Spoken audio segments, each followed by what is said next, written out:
В това видео ще разбия буквално трите неща, които реално ти трябват, за да правиш печеливши реклами. И ако в момента се мъчиш да направиш реклама, която примерно да тръгне, или пък си ударил тавана и просто не можеш да скалираш, почти сигурно куцаш в едно от тези три области. Целта ми е да ти помогна да познаеш къде точно ти е дупката и след това да ти покажа конкретните стъпки, които да предприемеш, за да решиш точно този проблем, така че да правиш повече печеливши реклами и да изкараш икон бранда си на следващото ниво. Преди да влезем в решенията, искам бързо да ти изборя трите проблема, защото знам, че част от вас вече са на по-високо ниво и първият проблем ще ми е ясен. Първият проблем, заради който повечето хора не правят winning реклами, е простичък. Не познаваш клиента си. Вторият проблем е, че дори да познаваш клиента си, не знаеш как да грабнеш вниманието му, а третият, и това е този, който спира хората, които вече са се справили с първите два, е, че не знаеш защо рекламите ти работят или защо не работят. Сега нека ги разбием един по един с решение и с конкретно действие за всеки. Първи проблем. Не познаваш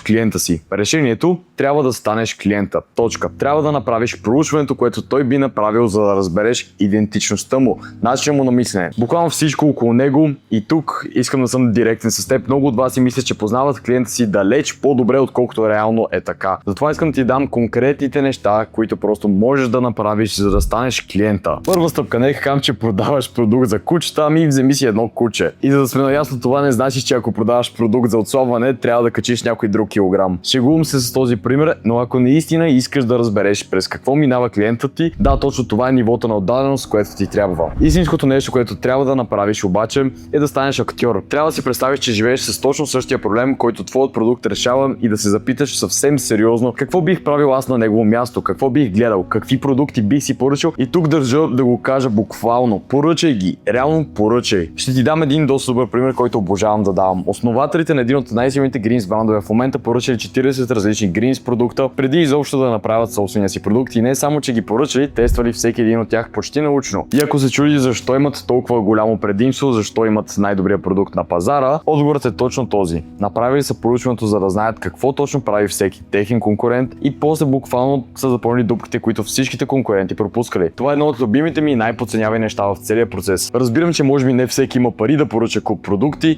на конкуренти, но пък ако имаш, длъжен си да го направиш на 100%. Друга препоръка тук е просто да се запиташ: добре, как би се държал клиентът? Какво би казал на приятелите си? Какво би споделил, когато някоя реклама не му се гледа примерно и не му харесва? Наистина трябва да влезеш в ролята и да облечеш този персонаж. И ако искаш да стартираш буквално по правилния начин, просто интервюирай няколко хора от идеалните си клиенти. И тук идва най-важното: свали вярванията им. Ще го подчертая и буквално ще го удоволя тук, защото ако наистина искаш да правиш реклами, които да скалират, и наистина искаш да познаваш клиента си, трябва да знаеш точно в какво вярва той, колко силно вярва в това и съответно как мисли, защото когато после направиш рекламата или екипът ти направи рекламата и ти я преглеждаш, ще усещаш горе-долу веднага дали тя ще резонира или не. Просто защото разбираш клиента и носиш същите вярвания в главата си. И тук искам да съм максимално конкретен с какво означава това да свалиш вярванията на клиента. Когато интервюраш, не питай само харесва ли ти продукта, защо го купи. Питай го кога за последно се е почувствал безсилен покрай този конкретен проблем, който ти решава продукта. Питай го какво вече е пробвал и защо не е сработил. Питай го всъщност какво най-много се страхува, ако примерно нещата не се оправят. Питай го как би изглеждал животът му, ако проблемът му просто изчезне за една нощ. И най-важното, записвай си отговорите с дума по дума, с неговите думи, а не с собствени. Защото точно тези фрази после стават твои хукове, твоите заглавия, твоето ad copy. Клиентът на практика сам ти пише рекламата, ти просто трябва наистина да се вслушаш достатъчно в това, което казва.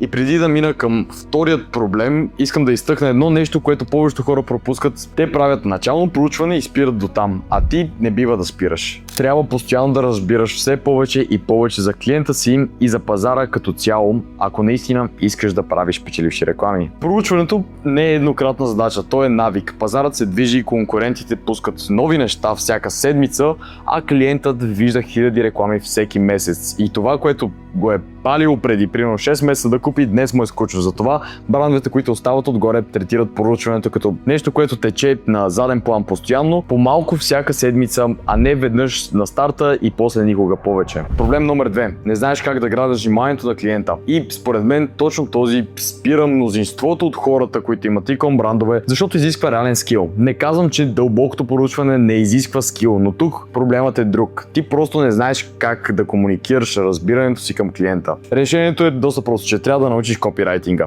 Трябва да разбереш как се комуникира ефективно с другите, така че да получиш резултата, който ти искаш. Нека ти дам пример, който съм вече показал около 1000 пъти. Нека да кажем, че някой бранд продава здравословен шоколад. Ти можеш да знаеш много за клиента си, можеш да знаеш, че иска да се храни по по-чисто, по-здравословно и обича шоколад и оттам сядаш и пишеш заглавието на сорта на "Продаваме здравословен шоколад". Да, шоколад без много захар, но в крайна сметка повечето не се парат точно от това. Затова, за да грабнеш реално вниманието, за да напишеш реклама, която може да скалира, трябва да намериш начин да го опаковаш в история. И така, вместо да кажем "продаваме здравословен шоколад", казваме нещо като "знаеш ли, че съставка номер 1 в шоколада всъщност не е шоколад". И изведнъж хванахме вниманието на клиента. Закачихме клиента чрез контраст, който създава любопитство и в резултат вече можем да разкажем история. И забележи какво точно се случва там. Не сменихме продукта, не сменихме офертата, но сменихме само първото изречение. Това е силата на хука. Той не продава продукта,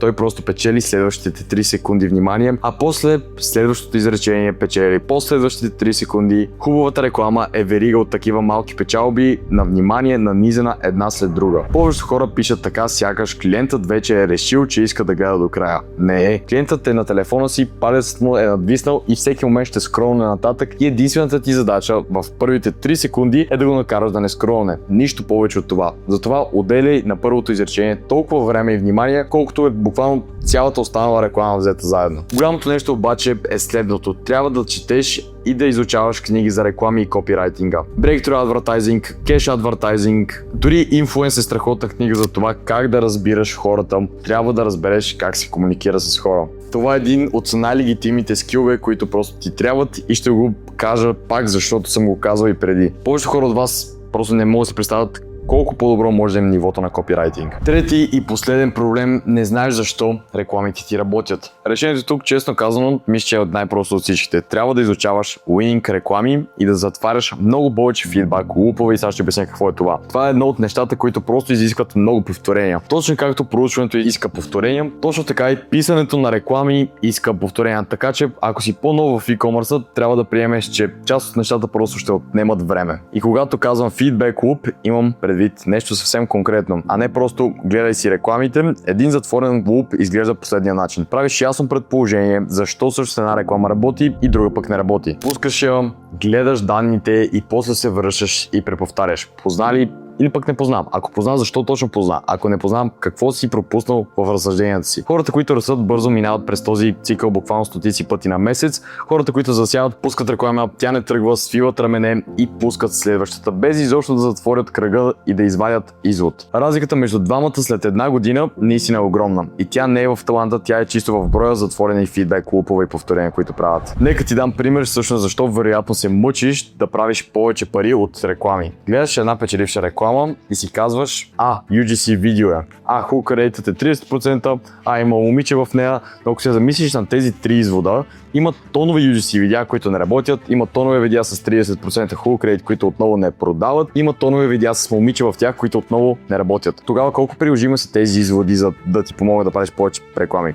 На практика никак. Сравни го с истинските изводи. Този нов механизъм гради доверие. Почти всяка реклама, която разглеждам и която е на скейл, обикновено има някакъв нов механизъм, който изгражда доверие. Това вече е много по-полезен извод. Втори, предишният опит и авторити дават достоверност. Безброй пъти, докато разглеждам печеливши реклами, забелязвам, че има човек, който е възприеман като авторитет заради опита, през който е минал. Това изгражда доверие към рекламата и към бранда ти. Трети, създавахме любопитство чрез контраста между Хикс и Y. Много е важно просто да правиш тези повторения, колкото и да е досадно да правиш ревю на всяка реклама, или пък ако не ти се занимава, нямаш просто времето да отделиш, за да правиш за всяка реклама, ако имаш други ангажименти, просто прави ревю на Ugly. Когато правиш нов бач с креатив и ги пускаш в нов адсет, връщай се назад и гледай просто общо да адсет ниво, дали ъгъл е сработил. Ако е сработил, защо е сработил, нали? И по този начин можем да спастим наистина доста време, без да трябва всяка една реклама да гледаме, но честната ми препоръка е, гледай си всяка една реклама, пробвай да правиш всяка една реклама с смисъл и аз съм наясно, че вече използваш AI да прави 90% от работата, да кажем, или ако още не използваш, може да намериш първия линк в описанието от нашата School Community, където също ще учим на най-печелившите Winning Cut формати само за $99 на месец. Така че присъедини се, ако не знаеш, но ако вече използваш само единствено AI креативи, вероятно вече си го оставил на автопилот да си работи, то си качва креативите, то си прави креативите, ти чат-пат му даш някаква референция и дори не гледаш дали има смисъл в това, което прави, дали реално резонира с перфектният ти клиент. И точно това е грешката на хората, че остават на AI да прави всичко. Не дей да го оставяш. AI е инструмент, но ти трябва това малко парченце, наречено яснота, за да ти помогне да скалираш на следващото ниво. Така че, ако ти е харесало това видео, удари subscribe бутона, защото това е нов канал, който започваме, който даваме стойност относно рекламата онлайн. До нови срещи!